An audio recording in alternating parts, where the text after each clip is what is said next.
आज की वीडियो के बाद तुम्हें बाकी बंदे हैकर ना बोल दें तो कहना, क्योंकि M590 गन के साथ तुम एकदम हैकर वाला गेम प्ले करने वाले हो। फ्री फायर के ऑफिशियल टूर्नामेंट्स हो, BR रैंक मैचेस हो या फिर क्लैश स्क्वाड, हर जगह इस गन ने अपना ऑरा बना रखा है।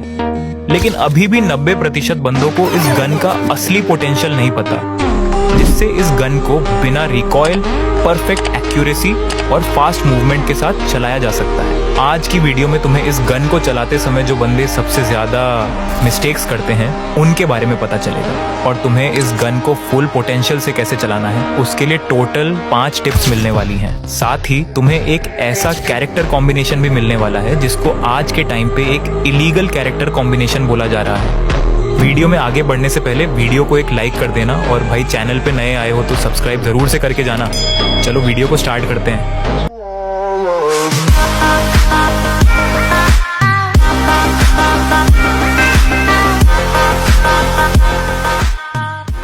सबसे पहले बात करते हैं कि कौन कौन सी मिस्टेक्स होती हैं जो मोस्टली प्लेयर्स M590 को चलाते समय करते हैं। सबसे बड़ी मिस्टेक है डिपेंड ऑन एम असिस्ट। तुम्हें समझना होगा कि इस गन का रिकॉइल रेट बाकी गन्स से ज्यादा है, इसलिए अंदाजे से चलोगे तो एम कनेक्ट नहीं होगा।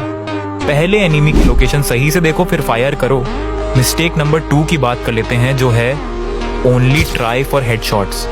ऐसा नहीं है कि M590 से हेडशॉट्स नहीं लगते, बिल्कुल लगते हैं, लेकिन जैसा मैंने अभी बताया कि रिकॉइल ज्यादा होने की वजह से इस गन का एम एक बार फायर करते ही बड़ा हो जाता है।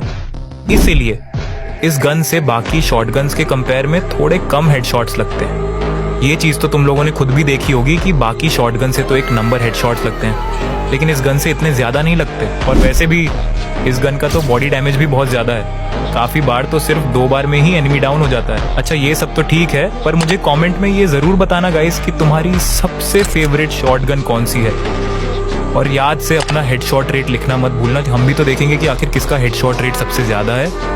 ये सब तो थी कुछ मिस्टेक्स, लेकिन अब सवाल आता है कि M590 को चलाने के लिए सबसे बेस्ट टिप्स कौन सी होंगी। तो उसके लिए अब तक की सबसे बेस्ट टॉप 5 टिप्स, जिसके बाद तो भाई तुम M590 के किंग बनने वाले हो। तो एक भी टिप मिस मत करना। सबसे पहली टिप है यूज जंप विद M590। अगर तुम चाहते हो कि तुम्हारी मूवमेंट भी फास्ट होने के साथ साथ एक्यूरेसी भी परफेक्ट हो, तो भाई इस गन को तुम्हें जंप के साथ चलाना है, क्योंकि जंप करने से तुम्हारा एम शोल्डर के आसपास आ जाता है, जिससे काफी बार हेडशॉट्स भी लग जाते हैं। और सबसे अच्छी बात इस गन की ये है कि इसकी रेंज भी सभी शॉटगन्स में सबसे ज्यादा है। मेन तो सजेस्ट करूंगा कि भाई तुम इस गन को शॉर्ट रेंज और मिड रेंज दोनों के लिए रख सकते हो। Tip number 2, use no gun switch. लेकिन गन स्विच से तो मूवमेंट फास्ट होती है, तो तुम ये क्यों बोल रहे हो भाई कि गन स्विच नहीं करनी। बिल्कुल सही बात है कि गन स्विच से मूवमेंट फास्ट होती है, लेकिन मैं ये बोल रहा हूँ कि इस गन की एक खास बात ये भी है कि इसे चलाने के बाद तुम अगर गन स्विच कर देते हो तो कुछ एक्स्ट्रा डैमेज नहीं मिलता, लेकिन अगर तुम फायर करने के बाद गन स्विच नहीं करते हो तो इस गन से तुम्हें कुछ एक्स्ट्रा डैमेज मिलता है, जो कभी कभी बहुत काम आता है।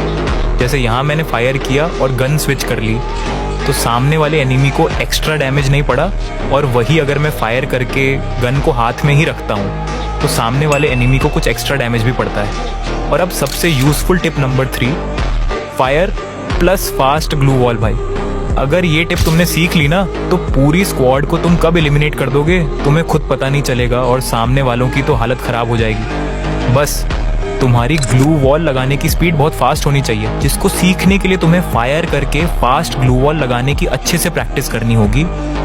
ये चीज तुम ट्रेनिंग ग्राउंड में अच्छे से कर पाओगे। और अब सबसे ज्यादा यूज होने वाली tip number 4, fire plus change position. ये तो सबसे बेस्ट ट्रिक है, जिसमें तुम एक बार फायर करो और अपनी पोजीशन जल्दी से चेंज करके दूसरी जगह से बंदे को नॉक कर दो, उसको पता तक नहीं चलेगा कि उसको कहां से पड़ी।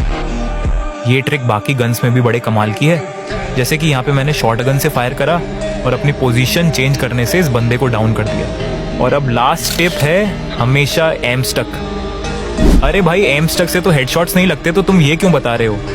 तो भाई मैं ये इसलिए बता रहा हूँ क्योंकि अगर तुम एम स्टक नहीं करोगे तुम्हारा एम हवा में चला जाएगा, फिर समझे।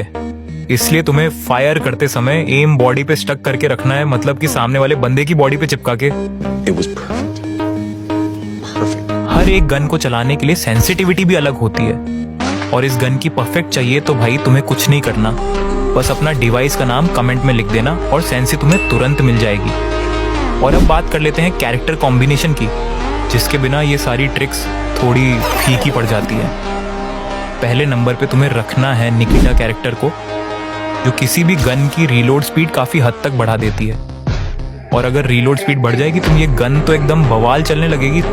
ये बड़े काम आती है स्पेशली क्लोज रेंज फाइट्स में, वरना कभी क्लोज रेंज में कभी तुम रीलोड करते रह जाओ, सामने वाला बंदा तुम्हें नॉक करके चला जाए। दूसरे नंबर पे जो कैरेक्टर तुम्हें रखना है उसका नाम है कैरोलाइन, जो तुम्हारी इस गन के साथ मूवमेंट स्पीड भी बहुत तेज़ कर देती है, क्योंकि इस गन को चलाने के लिए तुम्हारी मूवमेंट स्पीड बहुत फास्ट होनी चाहिए। अब इसके बाद तुम्हें रखना है जाय कैरेक्टर को, जो किसी भी बंदे को नॉक करके किसी भी गन को ऑटो रीलोड कर देता है। और एक ऐसे ही ट्रिक मैंने एक शॉर्ट वीडियो में भी बताई है, देखना ज़रूर। और अब बात कर लेते हैं मेन कैरेक्टर की, जिसमें तुम्हें रखना है टत्सुया को, जिसकी एबिलिटी के बारे में तो सबको पता ही होगा कि ये फ्लैश की तरह बन जाता है। और या फिर तुम यूज़ कर सकते हो ऑस्कर कैरेक्टर को भी, जो अपनी एबिलिटी के साथ सामने वाले बंदे को डैमेज भी देता है। तो इन दोनों में से कोई सा भी कैरेक्टर तुम लोग यूज़ कर सकते हो।